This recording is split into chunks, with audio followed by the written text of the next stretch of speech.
Saatnya Anda ikuti Dialog Lintas Pagi Pro 1 RRI Toli Toli. Pro 1, kanal informasi dan inspirasi. Pro 1, kanal informasi dan inspirasi. Baik, Assalamualaikum. Selamat pagi pendengar di manapun Anda berada. Kembali kita berjumpa dalam program Dialog Toli Toli Menyapa untuk edisi hari ini, hari Rabu tanggal 7 Januari 2026. Dan kita akan membahas satu topik penerapan sanksi sosial dalam KUHP. Seperti kita ketahui bersama, sejak tanggal 2 Januari 2026 kemarin, KUHP baru atau KUHP nasional telah disahkan dan tentunya akan diterapkan dalam peradilan di negara kita yang tercinta.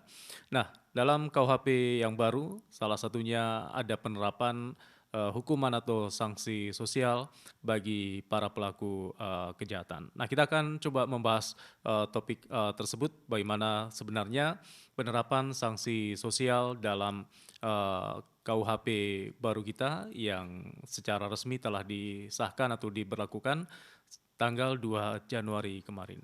Pagi hari ini telah bersama kami beberapa narasumber yang bergabung via Zoom. Ada yang sudah bersama kami, ada Pak Usman Ali, Sarjana Hukum, selaku praktisi hukum Kabupaten Toli Toli. Assalamualaikum, selamat pagi Pak Usman.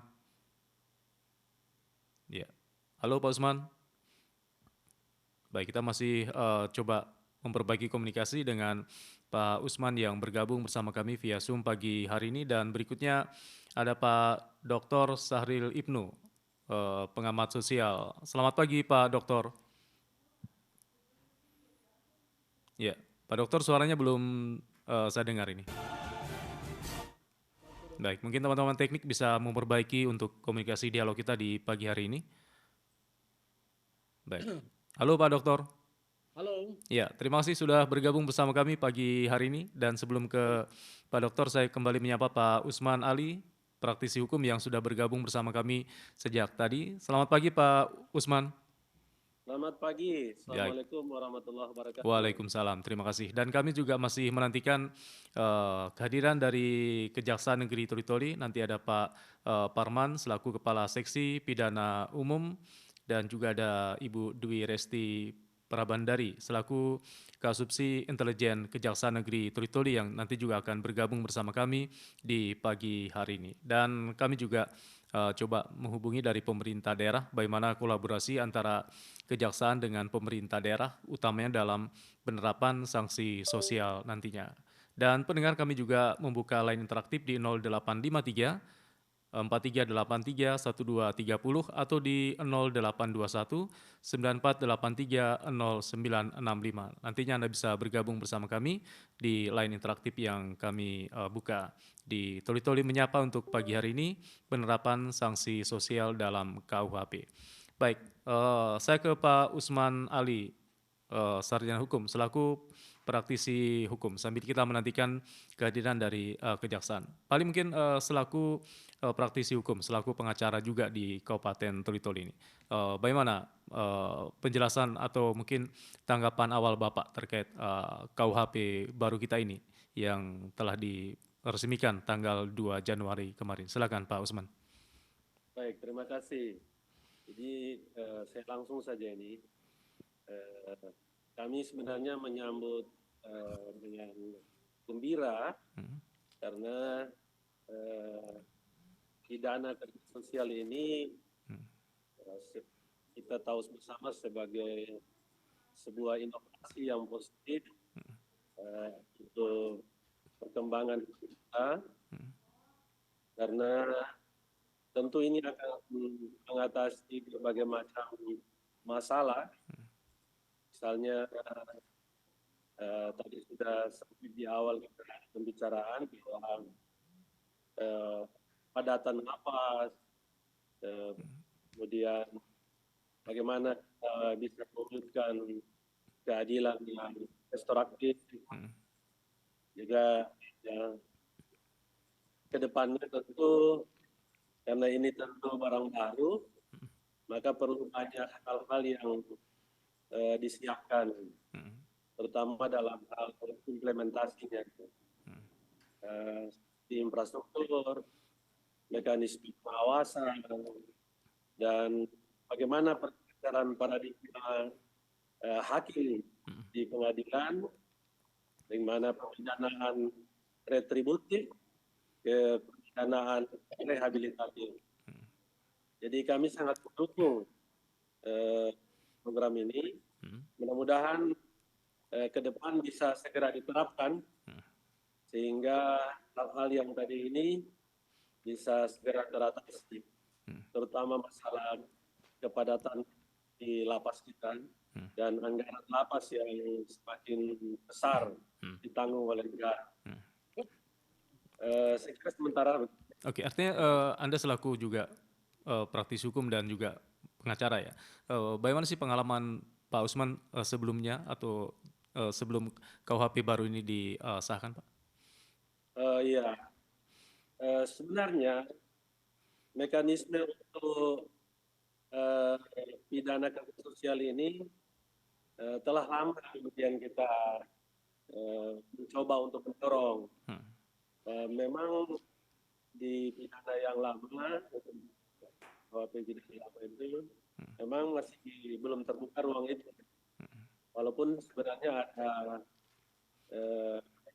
upaya-upaya untuk bisa dilakukan. Alhamdulillah untuk saat ini sudah berlaku, walaupun sebenarnya ini baru berupa pidana yang ancaman hukumannya di bawah 5 tahun atau pidana tipiring, ya, atau pidana ringan lah, ya, seperti itu. Jadi harapan kita ke depan mudah-mudahan ini bisa segera terrealisasi, karena hal ini tidak mudah, butuh koordinasi, butuh kesiapan infrastruktur, SDM, dan mungkin juga aturan-aturan di pemerintah daerah, baik itu Pemda maupun mungkin komunitas masyarakat kita, terutama masyarakat di kalangan masyarakat adat misalnya,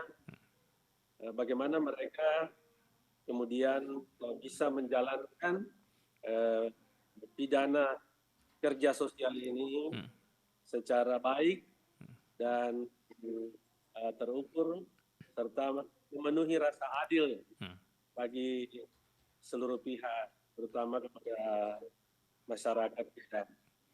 Saya kira begitu. Oke, baik. Sebelum saya ke Pak Dr. Sahrul Ibnu, saya menyapa dulu Ibu Dwi Resti Prabandari dari Kejaksaan Negeri Toli-Toli selaku Kasubsi Intelijen Kejaksaan Negeri Toli-Toli. Assalamualaikum, selamat pagi Ibu Dwi. Ya, halo Ibu. Baik, kita masih belum mendengar suara Ibu Dwi. Ibu Dwi sudah. Baik, halo, selamat pagi Bu. Baik, kita masih mengalami sedikit gangguan komunikasi dengan Ibu Dwi Resti Prabandari dari Kejaksaan Negeri Toli-Toli. Ibu Dwi, selamat pagi. Baik, sambil kita memperbaiki komunikasi dengan Ibu Resti dari Kejaksaan, saya ke Pak Dr. Sahrul Ibnu selaku pengamat sosial. Pak Dokter, bagaimana selaku pengamat sosial terkait penerapan KUHP baru kita yang lebih jiwa Pancasila, nasionalis di dalamnya, karena katanya KUHP yang kemarin itu peninggalan kolonial. Ini bagaimana Pak Dokter melihat dengan salah satunya penerapan sanksi sosial di dalamnya? Silakan Pak Dokter. Baik, terima kasih. Assalamualaikum warahmatullahi wabarakatuh. Waalaikumsalam. Pendengar dimanapun berada. Topik kita adalah penerapan tentang sanksi sosial pada KUHP.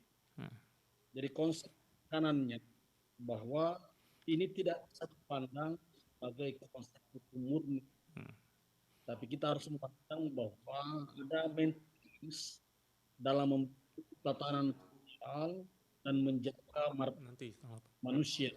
Itu dulu yang harus. Lalu kemudian kita harus lihat bahwa sanksi sosial ini harus ditempatkan pada konteks yang bijak. agar tidak menjadi penghakiman sosial di masyarakat. Di substansi manusia memanusiakan manusia dan berkeadilan. Konteksnya adalah jika itu ditata secara proporsional dan proporsional akan menjadi sebuah kesadaran kolektif dan menjaga harmoni sosial di tanah. Itu ending pertama. Ending kedua,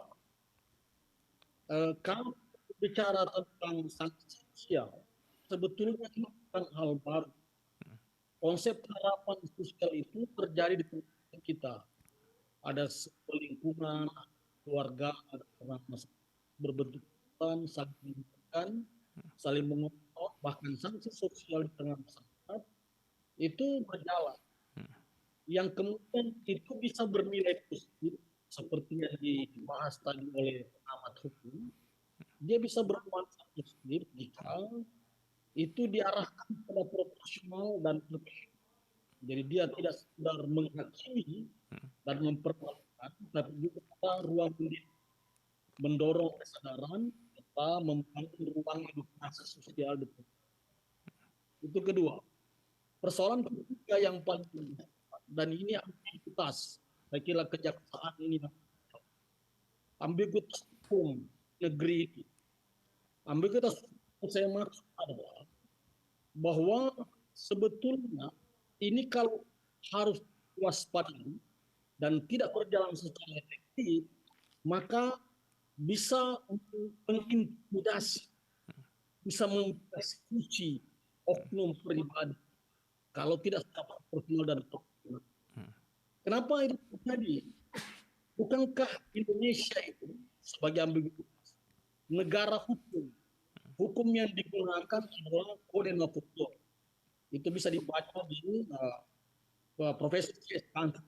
pengantar ilmu. Konteksnya hukum Belanda. Tapi ironis Belanda justru meninggalkan diskriminasi aspek hukum yang justru kolonial sebagai bentuk kekuasaan, di mana kekuasaan tidak bisa disentuh, kekuasaan masuk kekuasaan dan masyarakat diskriminatif. Itu yang harus di Belanda sekarang penjara itu tidak ada. Dialihkan ke lembaga pendidikan, di ruang publik, edukasi masyarakat. Karena ada trust semakin percaya bahwa hukum itu ada untuk masyarakat.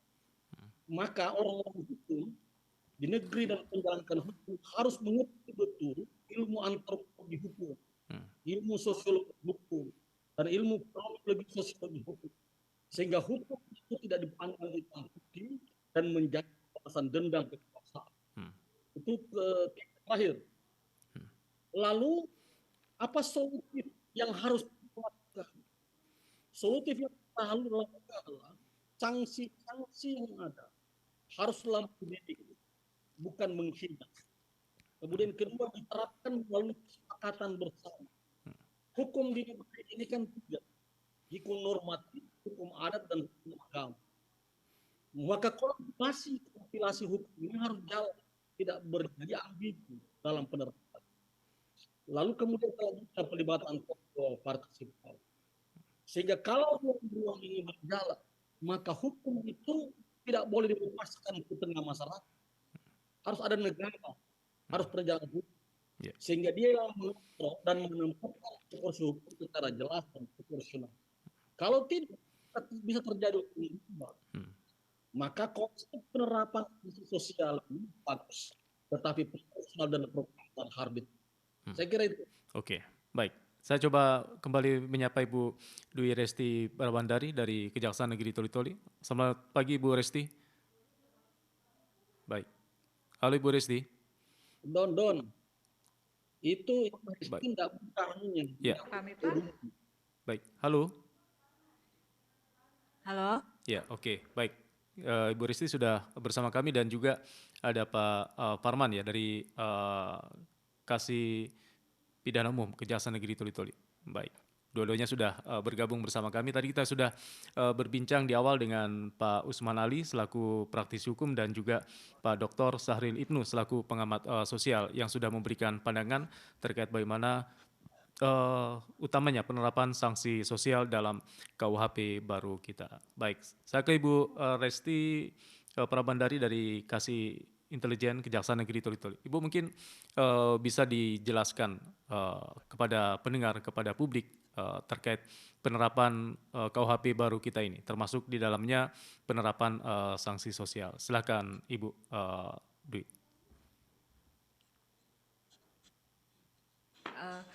Baik, terima kasih untuk kesempatannya. Ya, Bisa silakan. didengar suara Iya, kami, Pak? bisa, silakan Ibu. Ya. Jadi Pak, baik mengenai pengaturan sanksi sosial ini memang merupakan instrumen baru dalam KUHP nasional kita yang terbaru tahun 2023. Di situ diatur, jadi Pak, pengenaan sanksi sosial ini tidak berlaku untuk semua tindak pidana. Di situ di pasal 85 itu ada pengaturan atau persyaratan tertentu. Yakni ancaman pidana tindak pidana yang ancamannya 5 tahun, di bawah 5 tahun. Kemudian dan dan divonis oleh hakim paling lama 6 bulan. Jadi harus memenuhi 2 syarat itu, Pak. Nah, kemudian dalam pelaksanaannya nanti ditentukan oleh hakim berapa lamanya dan nanti tempatnya nanti berdasarkan peran badan pemasyarakatan, pembimbing pemasyarakatan nanti melakukan penelitian nih sesuai dengan pelatihan kerja sanksi sosial seperti apa. Nah, peran jaksa di sini dalam pelaksanaan sanksi sosial adalah kita melakukan pengawasan. Nah,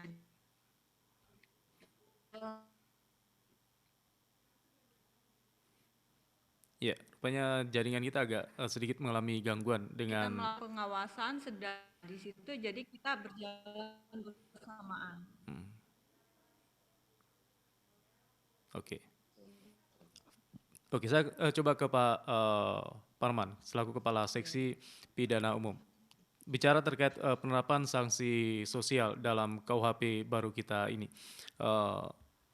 bisa digambarkan kepada pendengar kita sebenarnya pelanggaran-pelanggaran apa yang bisa dikenakan sanksi sosial ini, sehingga ini bisa menjadi informasi bagi masyarakat kita. Apakah ada kategori tindak pidana tertentu yang bisa diberikan sanksi sosial atau bagaimana? Silakan Pak Parman. Ya, halo. Baik, kita pagi hari ini sedikit mengalami gangguan komunikasi dengan Kejaksaan Negeri ya, Toli-Toli, terkait jaringan kita untuk berdialog pagi hari ini, penerapan sanksi sosial dalam KUHP. Dan kami juga membuka line interaktif di 0853 4383 1230 atau di 0821 9483 0965. Silakan untuk Anda pendengar RRI Toli-Toli dimanapun Anda berada, Anda bisa bergabung bersama kami. Ada narasumber kita, ada Pak Usman Ali Esa selaku praktisi hukum, dan juga ada Pak Dr. Sahril Ibnu selaku pengamat sosial serta dari Kejaksaan. Walaupun kita masih coba memperbaiki jaringan supaya komunikasi kita jelas sehingga apa yang disampaikan oleh narasumber utamanya Kejaksaan juga bisa diterima dengan baik oleh masyarakat kita, utamanya untuk penerapan KUHP baru kita. Baik, ada penelpon. Selamat pagi. Selamat pagi, Assalamualaikum warahmatullahi wabarakatuh. Waalaikumsalam, dengan Pak Rusli. Iya, siap. Oke, ya. Pak Rusli, silakan. Oke, singkat dan jelas saja. Setelah menelaah, mencermati apa pemaparan dari semua narasumber, kemudian ketemu lagi dengan Pak Sahril tadi. Ketemu lagi Pak Sahril. Assalamualaikum Pak Dokter, dengan Pak Rusli ini. Begini,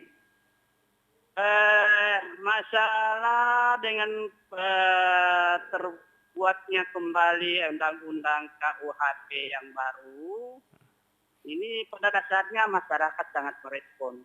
Kami juga sangat merespon masalah. Hanya saja diminta dengan sangat, sekali lagi diminta dengan sangat, agar penerapannya ini betul-betul bisa menyentuh kepada hati masyarakat yang ada. Berdasarkan Pancasila, sila yang kedua dan sila yang kelima. Ya, kemanusiaan yang adil dan beradab. Dan yang kelima, itu apa? Keadilan sosial bagi seluruh rakyat Indonesia. Itu harus dipegang, Pak. Karena kenapa? Saya itu sangat sedih bila dikatakan undang-undang yang lalu itu merupakan peninggalan kolonial Belanda. Dan memangnya itu yang menerapkan saat itu masih membuat masih dalam sistem kepemerintahan kolonial Belanda dalam rangka penerapan undang-undang itu. Nah, ini yang perlu kita harus pertimbangkan dan kita cermati. Masyarakat sekarang ini terjadinya ada dua, iya dan tidaknya. Karena kenapa?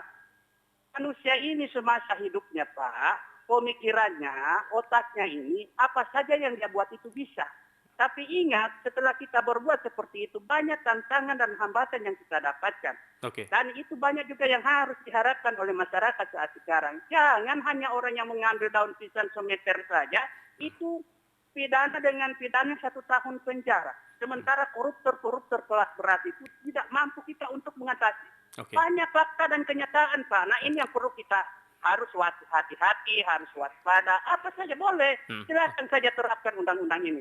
Asalkan kesosialan itu harus ada. Demikian. Assalamualaikum warahmatullahi wabarakatuh. Baik, terima kasih untuk Pak Rusli yang sudah bergabung bersama kami. Pak Usman Ali mungkin bisa sedikit menanggapi sebelum ke Pak Dr. Sahril. Silakan Pak Usman, bagaimana tanggapan Bapak untuk Pak Rusli ini? Silakan. Baik, terima kasih. Saya kira saya sepakat ya bahwa mekanisme penerapan untuk pidana kerja sosial ini memang perlu untuk mendapatkan perhatian khusus karena ini adalah hal yang baru.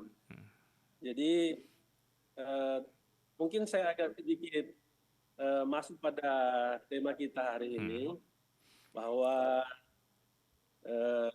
tadi ya di tema kita ini jelas menerangkan bahwa penerapan sanksi sosial dalam kitab undang hukum pidana. Jadi sebenarnya kalau kita bicara sanksi sosial, maka yang dimaksud tadi dengan hukuman terhadap koruptor, memang itu tidak masuk dalam pidana bekerja sosial. Karena koruptor itu adalah kejahatan yang berat, sehingga hukumannya juga tidak bisa kalau hanya pidana kerja sosial. Memang harus lebih berat dari itu. Namun mungkin rasa keadilan kita dan keadilan masyarakat itu menyaksikan banyaknya putusan-putusan yang mungkin masyarakat awam merasa bahwa itu belum memenuhi rasa keadilan. Nah, jadi kembali kepada penerapan KUHP baru tentang pidana kerja sosial, ini adalah hal yang baru, sehingga saya kira perlu seluruh pihak yang terkait, dalam hal ini pemerintah daerah, kemudian termasuk masyarakat kita, masyarakat adat, di mana mungkin ada sanksi adat yang kemudian relevan atau pas dengan pidana kerja sosial ini, maka kita berharap nantinya pada sidang-sidang yang bisa untuk diterapkan pidana kerja sosial ini, para tokoh masyarakat atau tokoh masyarakat adat itu didengar pendapatnya berkaitan dengan sanksi adat di daerahnya, berkaitan dengan pemidanaan kerja sosial bagi masyarakat adat yang berada di daerah kawasan masyarakat adat. Sehingga mereka pada saat penerapannya itu sejalan dengan hukum adat yang berlaku saat ini. Oke, baik. Saya kira begitu. Ya, sebelum kembali ke Pak Dokter, saya coba kembali menyapa Pak Parman, Kepala Seksi Pidana Umum Kejaksaan Negeri Toli-Toli. Selamat pagi, Pak Parman. Selamat pagi, Pak. Iya, terima kasih sudah bagus komunikasinya. Tadi agak sedikit putus-putus penyampaiannya. Oke, baik. Terkait topik kita, penerapan sanksi sosial dalam KUHP, mungkin bisa dijelaskan kepada pendengar RRI Toli-Toli dimanapun berada terkait aturan baru dalam KUHP kita ini. Silakan Pak Parman. Baik, Pak. Baik, Pak. Jadi memang terkait dengan penerapan kerja sosial, ini merupakan hal yang baru kita sama-sama, dan ini merupakan paradigma baru dalam sistem pemerintahan di Indonesia. Jadi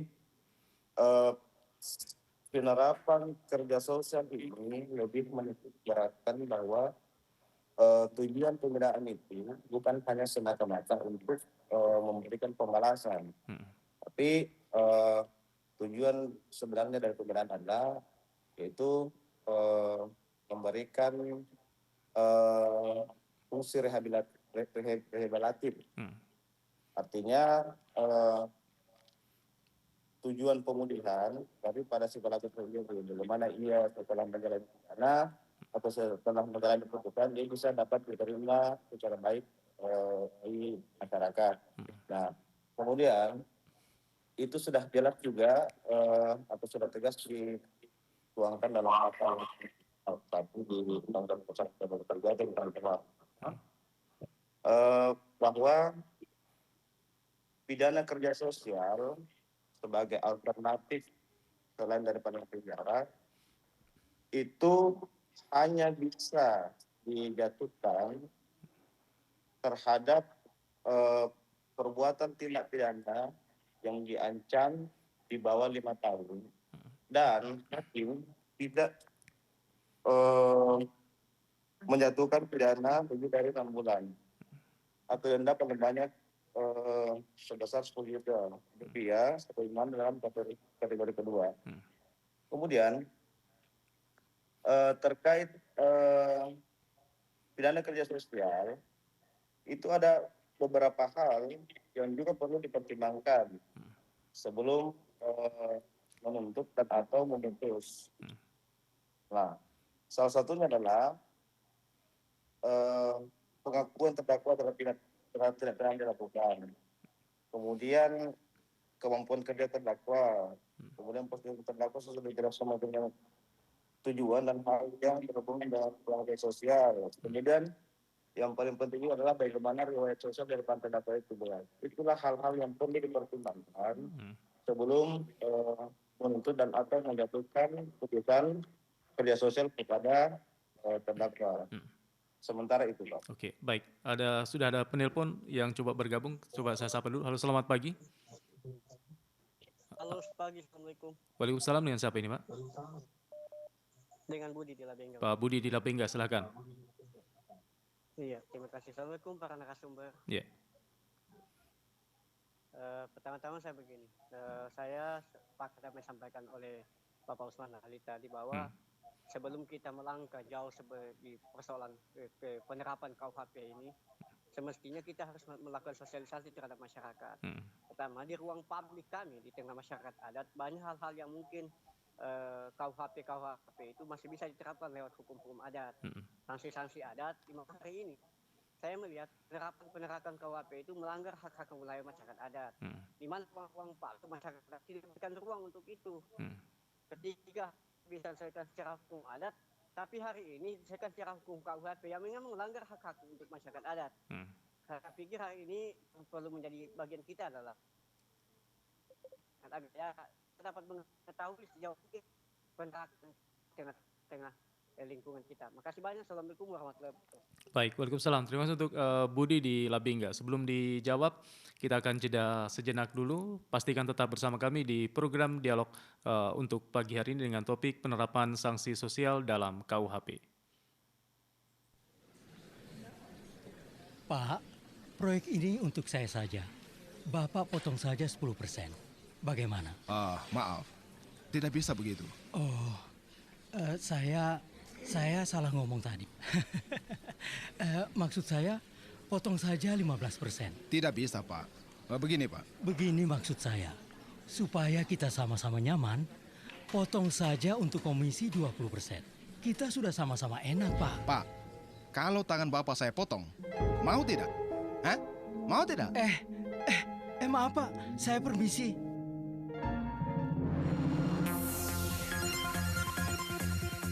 Hindari menjadikan pertemanan dan kedekatan sebagai sarana untuk menumbuh suburkan korupsi di kehidupan kita. Iklan layanan masyarakat ini dipersembahkan oleh tim Radio Republik Indonesia.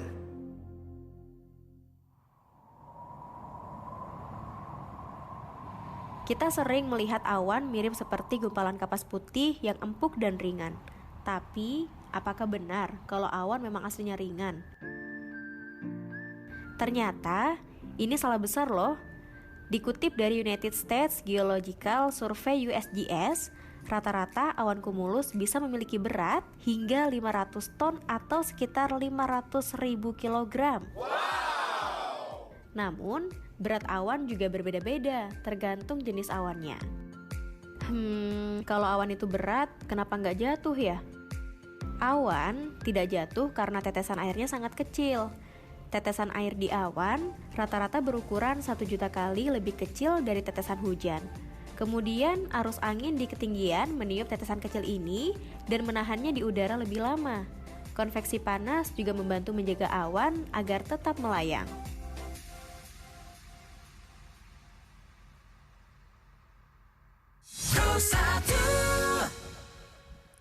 Baik, selamat pagi dan terima kasih untuk Anda pendengar yang masih satu hati bersama kami di Toli-Toli Menyapa pagi hari ini dan juga untuk Anda yang baru mendengarkan atau bergabung bersama kami. Kita masih bersama dengan beberapa narasumber untuk membahas topik kita, penerapan sanksi sosial dalam KUHP. Tadi ada Budi di Labengga yang sudah bergabung dan saya minta tanggapan dari Pak Dr. Sahril Ibnu. Bagaimana Pak Dr. menanggapi tadi penelpon dari Budi di Labengga yang menyoroti terkait bagaimana juga hukum-hukum adat ini bisa lebih dimaksimalkan karena memang kita ketahui bersama kita juga memiliki yang namanya hukum adat dan sanksi sosial ini mungkin salah satu menjadi poin utama dalam penerapan hukum adat kita. Tapi bagaimana bisa dikolaborasikan dengan KUHP baru kita ini? Silakan Pak Dokter. Ya, baik. Pendengar berada. Saya 3 hal dulu. Pertama, sanksi itu kita hidup bersama. Itu bisa dilihat. Seiring hidup itu hukum adat secara sosial dan penerapan hukum dijalankan dalam itu dilihat di antara sosial. Lalu yang kita bicara itu konteks pada penerapan KUHP sebagai bukti bacaan pidana oleh itu konteks yang dianggap di. Lalu kemudian konsep hukum yang bisa dipilih adalah hukum kolonial. Itu bisa dibaca mengulas persoalan kemudian terjadi berapa kali undang-undang amandemen karena undang-undang produk politik maka justru bernuansa politik dan biasa menjadi dampak itu. Lalu kemudian yang saya ingin bahas dalam konteks peran hukum sosial itu tidak bisa mengabaikan dan penegak aparat hukum. Maka konteks hal hukum itu harus jelas, aturan jelas. Kelemahan dasar di negara kita ini undang-undang aturan jelas, aturan berbeda-beda tergantung perspektif hukum, sudut pandang. Dan di situ terjadi maintenance politik yang biasanya mempengaruhi hukum, keadilan itu. Saya kira lawyer yang paham. Substansinya hukum itu menjadi tidak jelas, aturannya tidak substantif. Karena tergantung kondisi penegakan hukum, siapa yang dihukum dan perspektif hukum pasal-pasal yang digunakan. Maka dalam konteks penerapan hukum, agar konteks hukum itu jelas, aturannya harus jelas. Kemudian kedua, batasan jelas, batasan hukumnya, sanksi hukum. Tidak boleh terjadi penyimpangan penegakan dalam sebuah penegakan. Kemudian yang jelas tadi mekanisme pengawasan hukum itu juga jelas. Lalu pertanyaannya ditanyakan, hukum di negeri ini, hukum Belanda itu mengatur dan menerima mengesahkan hukum adat. Maka kompilasi hukum di negeri ini, normatif hukum adat dan hukum agama, masih menjadi persoalan kronis, tidak ada titik sanksisional. Maka jangan banyak persoalan hukum adat, khususnya agrar, karena tidak tuntas.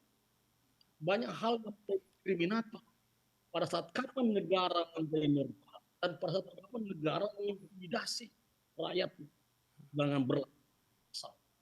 Apalagi hukum agama cenderung diwaspadai, dijaga, dicurigai, tapi di pihak lain simbol-simbol agama diakui karena memang juga mayoritas. Nah, ruang-ruang kesempatan ini tidak boleh terbuka. Maka penerapan sebuah hukum yang segera, hukum negara mengayomi dan menjadi konsultasi bagaimana hukum negara dan hukum adat itu mengayomi. Maka substansi penegakan sanksi sosial ini karena sudah dilakukan oleh berbagai negara, maka sebetulnya Indonesia bisa menjalankan struktur orangnya harus kuat, aturannya harus jelas, dan pengawasannya harus konsisten.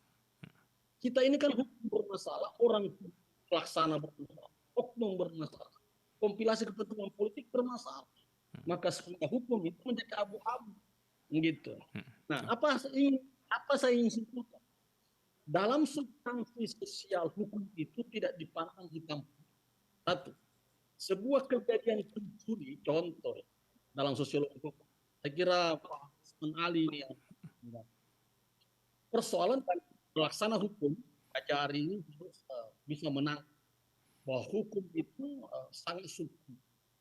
Seorang tindakan kemudian itu kan kriminal. Tapi pada saat hukum pencegahan, rehabilitasi dan restorasi, maka dilihat orang itu mencuri karena apa? Kalau dia tidak tahu itu hukum, maka pelaksana hukum harus mengajarkan tentang persoalan hukum. Kalau dia mencuri karena tidak mampu, kita saksikan di Surabaya, seorang ibu yang punya anak mencuri ikan 1 ekor, kemudian diikat, kemudian di tengah pasar tertonton dan dipermalukan. Sementara negara yang kaya raya, melihat rakyatnya miskin. Maka tidak bisa dihukum. Di situ harus ada edukasi negara untuk berdayakan, memberikan lapangan pekerjaan, dan mensejahterakan rakyat. Oke. Yang mana dihukum? Orang yang punya penyakit sosial, kaya, gajinya tinggi, punya pendapatan besar, hidupnya megah, tapi korupsi berjalan. Oke. Baik. Maka sanksi harus ditegakkan agar dia tidak menjadi kebablasan di masyarakat. Nah, koruptor ini bukan persoalan tidak punya uang. Mereka punya penyakit, tidak pernah puas dengan apa yang dia miliki. Maka hukum harus jalan, maka substansi dan sosialnya. Saya kira itu. Baik. Kami masih kembali membuka di line interaktif, silakan di 0853 4383 1230 atau di 0821 9483 0965. Baik, sebelum kembali ke Pak Usman Ali, saya ke Ibu Risti atau Pak Darman dari Kejaksaan. Karena baik, rupanya ada kembali penelpon, mungkin nanti bisa sekalian dijawab. Halo, selamat pagi. Halo, selamat pagi. Selamat pagi, Pak. Iya, dengan siapa ini? Dengan Pak. Ya, suaranya agak kecil, saya terima. Ya, dengan Pak Dokter. Oh, Pak Dokter Mulyadi, silakan Pak Dokter, singkat apa yang bisa menjadi tanggapan Bapak ini, silakan. Dimanapun berada dan para ibu narasumber, ya tentunya kaitan dengan diberlakukannya Undang-Undang KUH pidana yang merupakan hukum yang dicita-citakan, yang kemudian menjadi hukum positif yang harus ditaati dan dipatuhi. Dan itu status konstitutif ya dalam ilmu hukum begitu. Nah, itu yang pertama. Bahwa yang kedua, di mana kita telah menjalankan produk hukum kolonial yang jauh dari keadilan kemanusiaan. Nah, tentu hari ini kita dalam melakukan penegakan hukum itu akan lebih humanis dan lebih mengedepankan hak-hak asasi manusia tentunya sebagai harkat manusia. Yang ketiga, saya menyampaikan bahwa KUHP ini adalah hulu daripada peraturan undang-undang KUHP, tetapi ada hilirnya yaitu adalah KUHP yang saat ini juga sudah diberlakukan yaitu Undang-Undang Nomor 20 nomor tahun 2025. Nah, ini adalah implementasi dari KUHP tentunya. Nah, oleh karena itu saya kira kita tidak boleh bicara pada KUHP ini saja, tapi kita juga pada hukum acaranya sebagai turunan daripada KUHP itu sendiri. Sudah mengatur bagaimana sanksi termasuk sanksi sosial. Nah, kalau saya melihat pendapat dari Pak Doktor sebagai pakar sosial, memang saya kira betul bahwa penerapan hukum itu tidak serta-merta harus ke pengadilan, harus diputus kemudian masuk penjara. Karena saat ini memang ada juga di dalam KUHP kita yang namanya red list pardon, di mana ada pemaafan hakim. Jadi hakim itu memberikan pemaafan terhadap pelaku tindak pidana. Tapi itu tidak tentu melihat tindak pidana dilakukan mungkin karena tindak pidana ringan, keadaan pelaku, kemudian terjadinya tindak pidana dan setelah kejadiannya seperti apa. Saya kira ini menjadi pertimbangan-pertimbangan saat ini di dalam sistem penegakan hukum kita. Nah, yang terakhir yang ingin saya katakan bahwa memang saat ini telah terjadi perubahan sistem hukum kita. Kalau kita merujuk kepada teori bahwa terjadinya struktur hukum, kultur hukum, dan substansi hukum, tetapi namun kemudian hukum itu hanya bisa ditegakkan dengan hukum.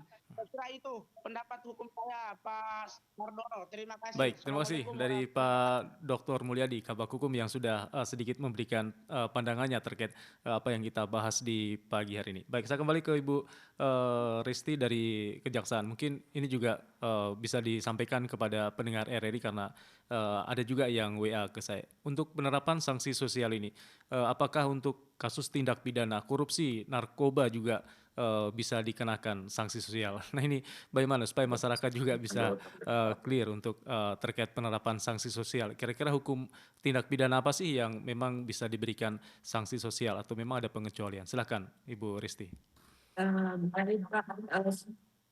Jadi penerapan kerja sosial, kalau di undang-undang nih Pak, penyebutannya bukan sanksi sosial tapi pengenaan kerja sosial. Kerja sosial. Nah, kerja sosial. Jadi itu ada syarat-syaratnya Pak. Jadi setiap tindak pidana yang diancam di bawah 5 tahun dan hakim memutuskan dia dipenjara di bawah 6 bulan. Nah, jadi 2 syarat itu harus dipenuhi untuk dikenakan kerja sosial. Nah, ketika hakim nih udah memvonis di bawah misal 5 bulan. Nah, dia pidana kerja sosial ini sebagai alternatif untuk menggantikan pidana penjara yang pendek tersebut. Nah, jadi Pak, kalau disambungkan sama tindak pidana korupsi, tindak pidana narkotika, itu kan di undang-undang Pak, ancaman pidana untuk tindak pidana korupsi kan di atas 5 tahun. Nah, bisa di atas 5 tahun. Nah, jadi itu nggak memenuhi kualifikasi persyaratan pengenaan kerja sosial. Jadi yang perlu masyarakat ketahui, jangan dipikir setelah ada KUHP baru, oh korupsi nanti dikenakan kerja sosial gitu. Nah, jadi hanya tindak pidana tertentu. Contohnya Pak, mungkin seperti penganiayaan gitu. Nah, nanti pidana kerja sosialnya itu kita juga waktu di persidangan mempertimbangkan bagaimana profilnya terdakwa, kemudian kemampuan terdakwa. Terusan jangan sampai ini juga kita mempertimbangkan jangan sampai mengganggu pekerjaannya dia. Jadi di sini ada persyaratan-persyaratan seperti minimal 8 jam, paling lama 240 jam. Jadi Pak sangat selektif lah dalam pengenaan sanksi kerja sosial ini. Dalam prakteknya Pak, sebenarnya sebelum KUHP nasional baru ini, kita juga sudah mengenal sanksi sosial nih Pak. Kita ada yang namanya restoratif justice.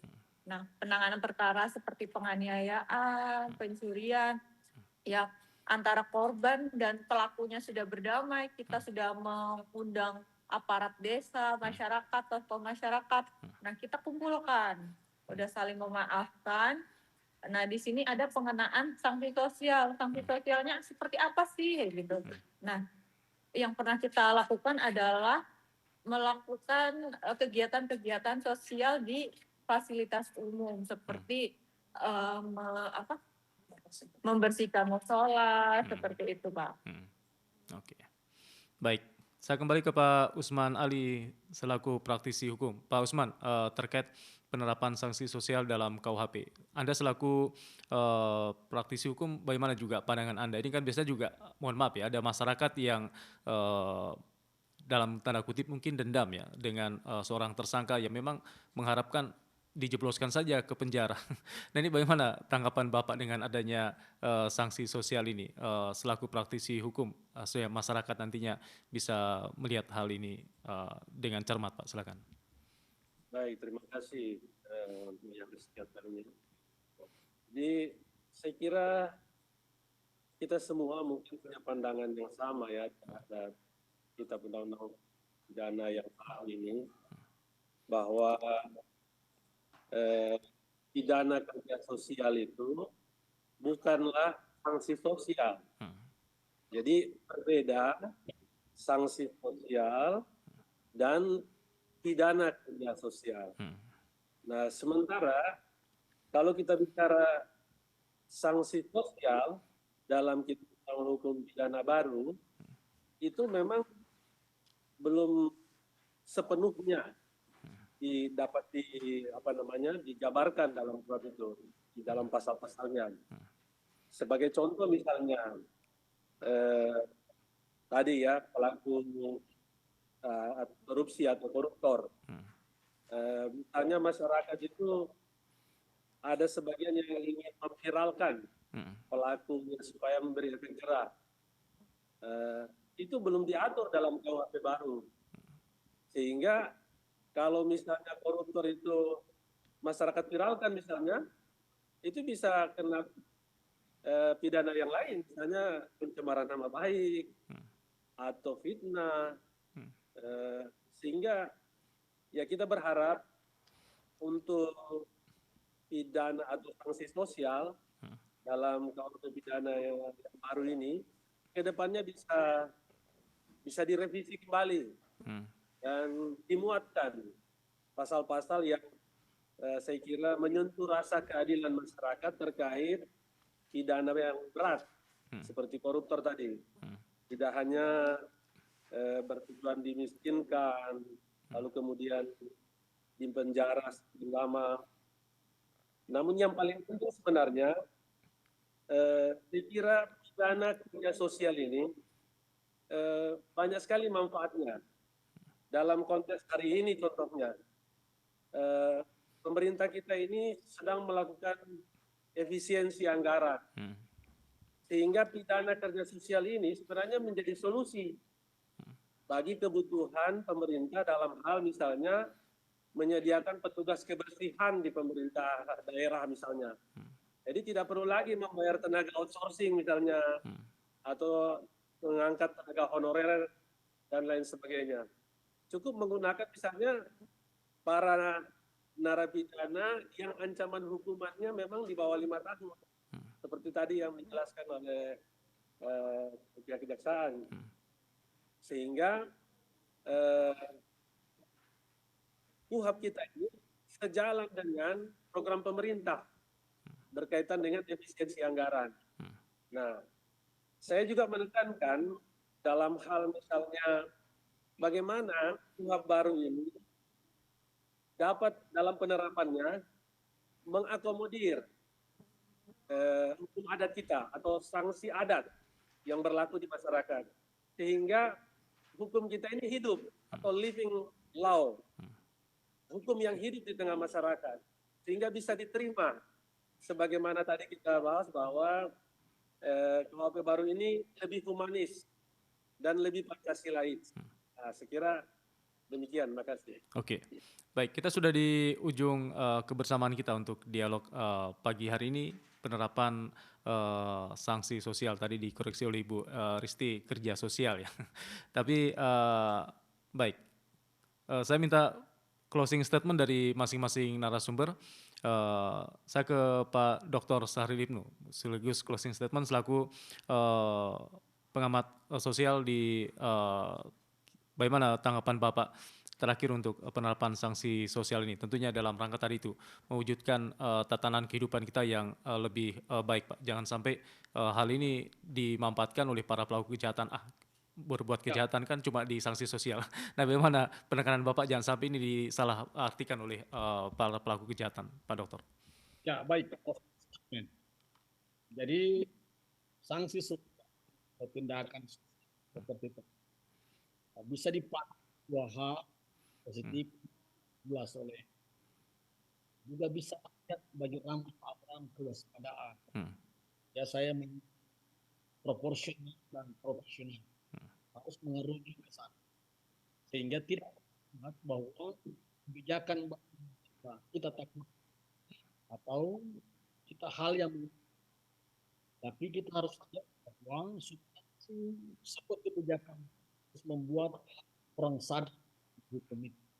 Lalu kemudian terakhir, substansi bukanlah alat kekuasaan, tapi dia adalah untuk keadilan, keadilan yang melahirkan bermartabat. Terima kasih. Baik.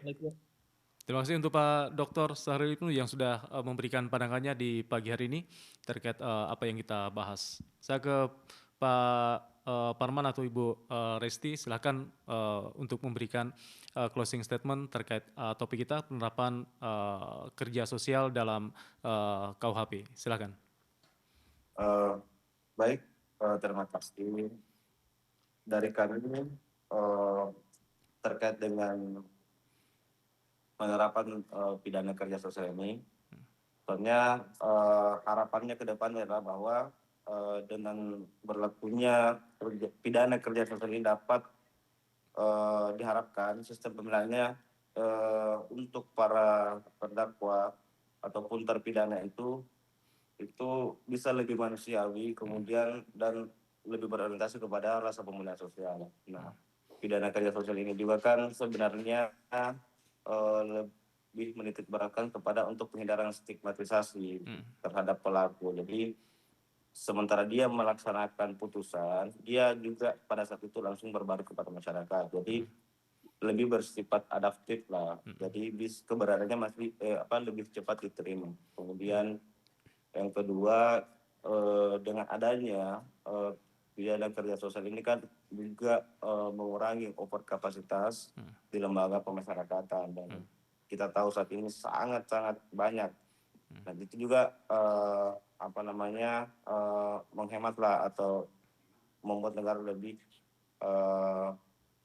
merasa terbantu. Kemudian terakhir lagi bahwa kita harapkan sama-sama bahwa pidana kerja sosial ini juga bisa memberikan efek jerah, dalam artian dengan terpidana melaksanakan pidana kerja sosial secara ini akan membuat dia lebih malu mungkin, karena pasti dengan dia langsung, karena kan ada atribut-atribut tertentu yang akan dikenakan itu Pak. Jadi semacam ada pembeda lah dari masyarakat sekitar. Mungkin ada tambahan dari Bu Risti. Ya, silakan Bu Risti, singkat. Baik, mungkin itu sih pengenaan kerja sosial Pak. Jadi sebenarnya di sini dengan ada kerja sosial kita justru berharap dengan masyarakat khususnya di Toli-Toli agar memahami bahwa kerja sosial itu bukanlah hukuman tanpa efek jerah, tapi justru dengan kerja sosial ini kan dilakukan tentu di fasilitas umum yang banyak diketahui oleh orang-orang dengan menggunakan atribut tertentu. Dia pasti akan merasa malu lah pelaku tindak pidana, melakukan tindak pidana, terusan dilihat sama orang, melakukan pekerjaan sosial. Nah, itu mungkin itu efek jerahnya. Nah, jadi bagi kami merupakan tantangan atau merupakan sanksi kerja sosial ini sebagai instrumen atau senjata baru bagi jaksa sebagai menangani perkara. Jadi kita nggak melulu bahwa sebagai corong undang-undang saja, tapi dengan adanya pidana kerja sosial ini kita menjadi pegangan atau satu alternatif untuk menyelesaikan permasalahan sosial. Mungkin itu dari kami, Pak. Baik. Ke Pak Usman, singkat Pak, silakan apa yang bisa menjadi closing statement dari Pak Usman Ali selaku praktisi hukum di Toli-Toli terkait topik kita ini. Silakan, Pak. Baik, terima kasih. Kalau pada prinsipnya kami menyambut baik karena pidana kerja sosial ini tentu lebih banyak sisi positifnya daripada sisi negatifnya. Sebagai pengacara contohnya, di dalam praktek sehari-hari, kami selalu berupaya untuk bagaimana supaya terdakwa sebelum divonis itu bisa mendapatkan hukuman yang seringan-ringannya sesuai dengan perbuatan yang dia lakukan dan tidak berefek kepada keluarganya. Nah, kalau misalkan dia pidananya penjara, itu akan berefek kepada anak, istri, atau keluarganya. Sehingga kami berharap pidana kerja sosial ini dapat segera diterapkan. Tentunya dalam implementasinya ini sampai dengan hari ini kita belum melihat kesiapan infrastrukturnya, mekanisme pengawasannya seperti apa, dan pergeseran paradigma. Serta juga mungkin kita masih membutuhkan regulasi turunannya. Karena tentunya kita masih membutuhkan mengenai peraturan pemerintah, perda, peraturan bupati, karena ini berkaitan dengan pemerintahan yang ada di daerah dan termasuk di desa. Demikian pula dengan komunitas masyarakat adat kita. Tentu ini perlu disinergikan sehingga harapan kita pidana kerja sosial ini akan bisa memberikan keadilan yang lebih rehabilitatif dan humanis kepada masyarakat kita. Saya kira demikian. Oke, baik. Terima kasih untuk Pak Usman Ali Esa selaku praktisi hukum di Kabupaten Toli-Toli, untuk Pak Dr. Sahri Ibnu, pengamat sosial, dan juga dari Kejaksaan ada Pak Parman selaku Kepala Seksi Pidana Umum, dan Ibu Dwi Resti Prabandari selaku Kasubsi Intelijen Kejaksaan Negeri Toli-Toli yang sudah memberikan penjelasan pemaparan terkait topik kita, penerapan sanksi sosial dalam KUHP, di mana KUHP baru ini memang banyak perubahan di dalamnya yang tentunya seperti di awal disampaikan lebih menerapkan sistem Pancasila kita, keadilan sosial, bukan hanya memidanakan orang tapi juga bagaimana merehabilitasi seseorang. Akhirnya saya Sardono bersama kerabat kerja yang bertugas mengucapkan terima kasih untuk Anda semua yang sudah mendengarkan dan juga sudah bergabung bersama kami melalui line interaktif yang kami buka. Selamat pagi untuk Anda semua, selamat melanjutkan tugas-tugas di hari ini dan tentunya sukses selalu.